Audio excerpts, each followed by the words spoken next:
রাজনৈতিক সমীকরণে অনেক বেশি গুরুত্বপূর্ণ তুমি কতটা দেখাতে পারছো, তুমি কতটা শো অফ করতে পারছো। যতটা তুমি শো অফ করতে পারবে তার মানে তুমি রাজনীতির সেই শীর্ষে আছো।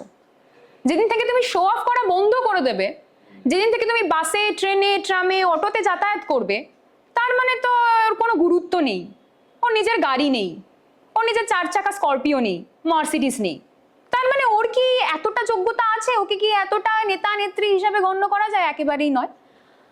আমার মনে হচ্ছে এইটাও আমি রাজনীতি করতে গিয়ে শিখতে পেরেছি যে শো অফ করাটা কিন্তু খুব গুরুত্বপূর্ণ, যেটা হয়তো কোথাও না কোথাও গিয়ে আমি করতে পারিনি।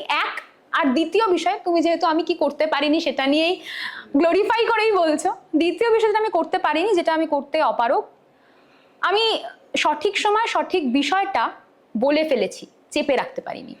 আমি ভুলকে ভুল বলে ফেলছি, চেপে